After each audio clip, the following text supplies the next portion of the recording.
Good morning, everybody, especially our dear lay mission partners, Salesian educators, and our dear Brusconians, and also to the members of the Salesian family.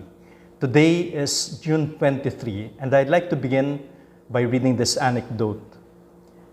While visiting a prison full of condemned men about to hang for their crimes, St. Joseph Cafasso grabbed hold tight to a long, luxurious beard which happened to be attached to the biggest and meanest of the criminals. The room of malefactors had reneged on their pledge to go to confession. St. Joseph declared he would then hang onto the beard until the man owning it fulfilled his promise. With much coaxing, the large, strong-bearded criminal relented, and after the confession, he wept uncontrollably with joy, because the incredible burden of his sins had been lifted from his soul. The happiness and relief observed by the other criminals convinced them to confess their sins as well. A beautiful anecdote leading these hardened criminals into receiving the sacrament of reconciliation. Of course, it's very interesting.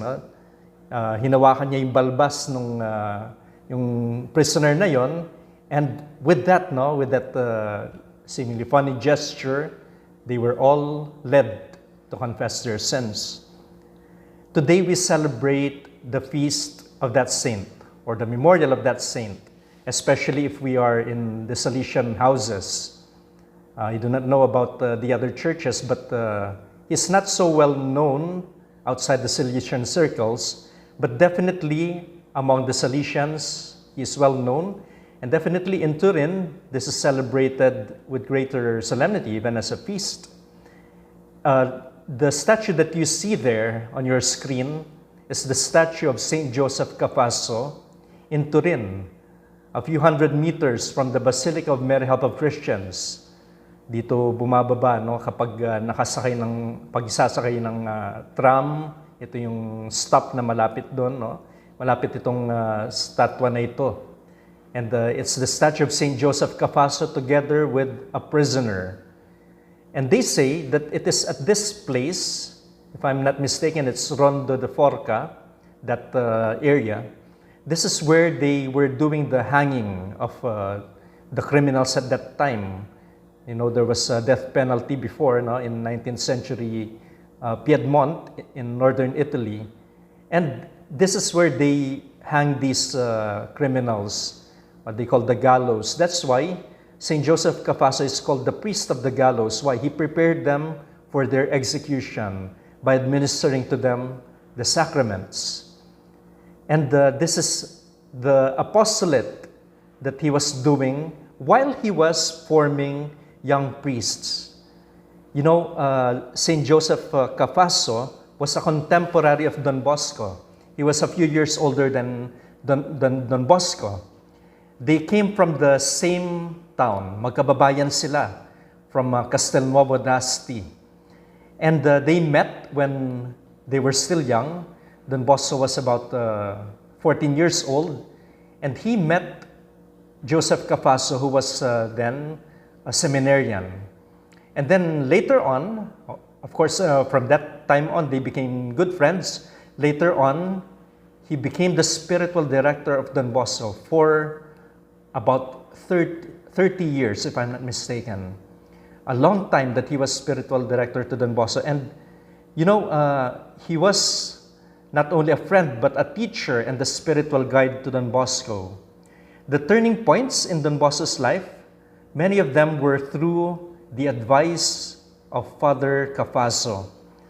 And like, for example, to choose what to do after ordination. When Don Bosco was newly ordained, he was asking, what would I take as an apostolate? There were several choices, and he was advised, you continue studying moral theology. And this proved very, very important for Don Bosco because it helped him, especially in administering the sacrament of reconciliation. It's some sort of an ongoing formation for young priests. And so he was studying. At the same time, he was taken by Father Cafasso, asking him to join him in his apostolate in the prisons. And it's here where Don Bosco had another turning point in his life, seeing the prisoners, and among the prisoners, young people. And at sabi niya, no, kung meron lang gagabay sa mga kabataan na ito, bago pa sila maging mga kriminal, then I think they would not be here.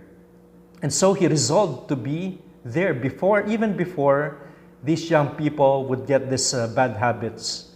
Kaya nga, no, Don Bosco's calling is for the poor and abandoned boys. And one of those who really encouraged him here and guided him in this discernment was Saint Joseph Cafasso. And another time, no, Don Bosco was studying foreign language, and then Don Cafasso had to stop it. No, if you would do that, no, you'll become a missionary, and you might not be able to do this mission that the Lord is entrusting to you. So these are turning points. And so Saint Joseph Cafasso is known as primarily for us Salesians that he was the spiritual guide of Saint John Bosco. And we find some passages from the biographical memoirs as well as other historical books in the Salesian congregation about Saint Joseph Cafasso, his importance in the life of Don Bosco. I'd like to read this part. The biographical memoirs would say that it's quite proper that at this point we say a few words about Father Cafasso. I'll read just some portions of it. So he said, he entered the convento as a student priest on January 28, 1834, and on June 29, 1836, he received authorization to hear confessions. That same year, he was appointed instructor in moral theology and shared the burden of teaching with Father Guala until 1844. And we might say that he was an improved copy of the virtuous Father Guala. Although small, slight of build, and somewhat less than physically perfect, he never let up in his incessant activity of preaching, hearing confessions, teaching, visiting the imprisoned, and comforting those condemned to death. Wow, what an apostolate! Though rather serious in appearance, he was more lenient than Father Guala in granting students their request. In many cases, the latter would say to them, Father Guala, no, Ite ad Joseph, go to Joseph, meaning Father Joseph Cafasso. He was quite solicitous about their bodily health and readily granted permission for a morning walk or a dispensation from the law of abstinence to those in need, admonishing them to obey him without any qualms of conscience. He wanted them to stay in good physical condition and to be able to work hard. That's what he did with the young priests that he was forming. But as for himself, he was given to very severe mortifications and fasted rigorously on the prescribed days. You know, Don Bosco wrote about Father Cafasso. What was most remarkable in Father Cafasso's personal life was the exactness with which he observed the convito's rules. By the way, the convito is that school for young priests where Don Bosco was formed. And Don Bosco continues, after Father Cafasso became superior, there were things from which he would have legitimately dispensed himself, either on account of his frail health or by reason of the many serious tasks that weighed upon him. However, he was convinced that a superior's most effective command is his good example and leading his subjects in the fulfillment of their duties. Therefore, in the smallest things, in carrying out his practices of piety, in being punctual at meetings, meditation, and meals, he was like a machine that the sound of the bell set in motion to perform whatever duty was called for at that time. This chapter on Father Cafasso ends with this beautiful witness on him.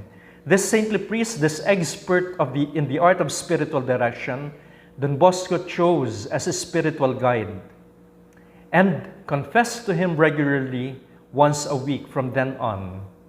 He manifested a deep veneration for him by his filial affection and respect.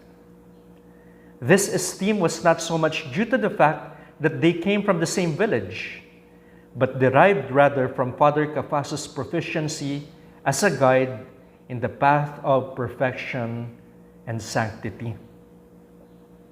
In every undertaking, Don Bosco sought his advice. Moreover, he took him as his model and emulated him so faithfully that many of Father Cafasso's sayings, deeds, methods, and means employed for the greater glory of God and welfare of souls were duplicated many times in Don Bosco's own life. So beautiful, that testimony on Father Cafasso. I'd like to end with these words from Father Cafasso himself, which I think is a good reminder for me and for my brother priests, as well as for everyone. When you hear this one, please do pray for your spiritual guide. Please do pray for your priests. And I quote Father Cafasso, "Become saints. The priesthood, what exalted dignity in this word, but also how great the obligation it imposes and the virtues it commands. A priest may be considered as holy by men, and yet not by God. A third of the virtues necessary for a priest can make him appear holy in the sight of men, but not before God, who knows the secrets of men's hearts. One who is truly a priest will easily go to heaven after death, but if he is not fully a priest, it is far more likely that he will go to hell than to purgatory." These are words from a saintly priest, a saint, canonized saint, Saint Joseph Cafasso. And he is buried, or rather his remains, his urn is enshrined there in Our Lady of Consolata, that church, that shrine of Our Lady near Valdoco, where Don Bosco often went to pray. And you would see his remains there. There's a wax figure, and underneath that are buried his relics. And we do pray for each other, especially for those who are administering the sacrament of reconciliation and those who are guiding people spiritually. And do take somebody as your spiritual guide, because even Don Bosco, in his holiness, he needed someone to guide him. And this we find in Father Joseph Cafasso, Saint Joseph Cafasso. God bless you all. Have a good day.